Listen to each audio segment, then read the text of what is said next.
ምዕራፍ 38 በዚያም ወራት እንዲሆነ ይሁዳ ከወንድሞቹ ተለይቶ ወረደ። ስሙን ኤራስ ወደሚሉት ወደ አዶለማዊው ሰው ገባ።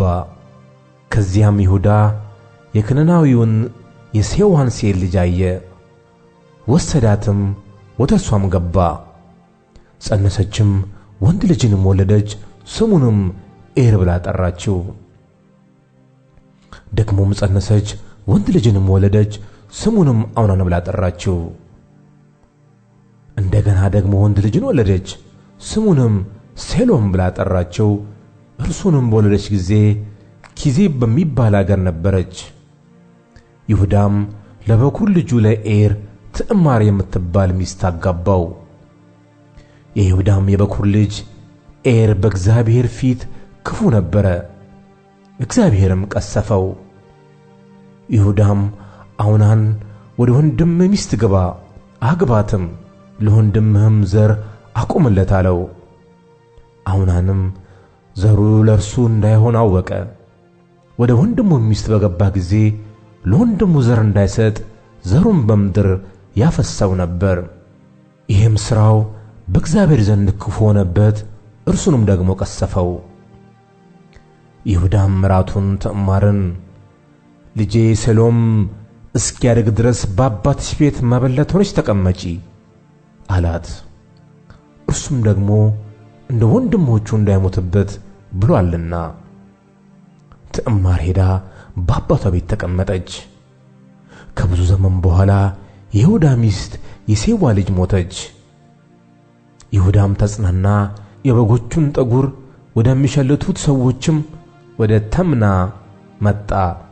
እርሱም አዶለማዊው ወዳጁም ኤራስ ለትዕማርም እነሆ አማትሽ ይሁዳ የበጎቹን ጠጉር ይሸልት ዘንድ ወደ ተምናን ይወጣል ብለው ነገሯት። እርሷም የመበለትነትዋን ልብስ አወለቀች፣ መጎናጸፊያዋንም ወሰደች፣ ተሸፈነችም። ወደ ተምናን ወደሚወስደው መንገድ ዳር በኤናይም ደጅ ተቀመጠች። ሴሎም አደገ። ሴሎም እንዳደገ ሚስትም እንዳልሆነችው አይታለችና፣ ይሁዳም ባያት ጊዜ ጋለሞታ መሰለችው፣ ፊቷን ተሸፋፍና ነበርና። ወደ እርሷም አዘነበለ። እባክሽ ወደ አንቺ ልግባ አላት። እርሷ ምራቱ እንደሆነች አላወቅም ነበርና። እርሷም ወደ እኔ ብትገባ ምን ትሰጠኛለህ አለችው። የፍየል ጠቦት ከመንጋዬ እሰድልሻለሁ አላት። እርሷም እስክትሰድልኝ ድረስ መያዣ ትሰጠኛለህ አለችው። እርሱም ምን መያዣ ልስጥሽ አላት። እርሷም ቀለበትህን፣ አምባርህን፣ በእጅህ ያለውን በትር አለችው። እርሱም ሰጣትና ከእርሷ ደረሰ። እርሷም ጸነሰችለት። እርሷም ተነስታ ሄደች፣ መጎናጸፊያዋንም አውልቃ የመበለትዋን ልብስ ለበሰች። ይሁዳም መያዣውን ከሴቲቱ እጅ ይቀበል ዘንድ በወዳጁ በአዶለማዊው እጅ የፍየሉን ጠቦት ላከላት፣ እርሷንም አላገኛትም። እርሱም የአገሩ ሰዎች በኤናይም በመንገድ ዳር ተቀምጣ የነበረች ጋለሞታ ወዴት ናት ብሎ ጠየቃቸው። እነርሱም በዚህ ጋለሞታ አልነበረችም አሉት። ወደ ይሁዳም ተመልሶ እንዲህ አለው፣ አላገኘኋትም። የአገሩም ሰዎች ደግሞ ከዚህ ጋለሞታ አልነበረችም አሉኝ። ይሁዳም እኛ መዘበቻ እንዳንሆን ትውሰደው፣ እነሆ የፍየሉን ጠቦት ሰደድሁላት፣ አንተም አላገኘሃትም አለ። እንዲህም ሆነ፣ ከ3 ወር በኋላ ለይሁዳ ምራተ ትዕማር ሴሰነች፣ ደግሞም በዝሙት እነሆ ጸነሰች ብለው ነገሩት። ይሁዳም አውጧትና በሳት ትቃጠል አለ።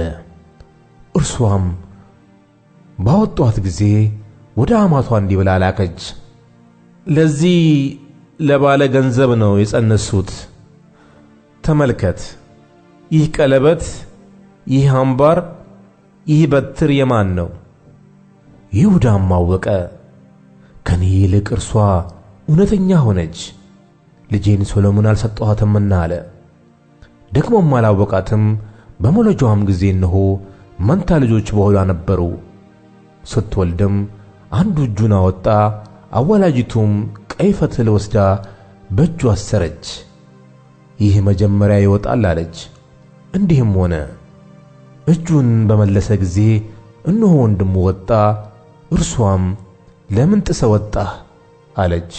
ስሙንም ፋሬስ ብላ ጠራችው። ከእርሱም በኋላ ቀይ ፈትል በእጁ ያለበት ወንድሙ ወጣ። ስሙም ዛራ ተባለ።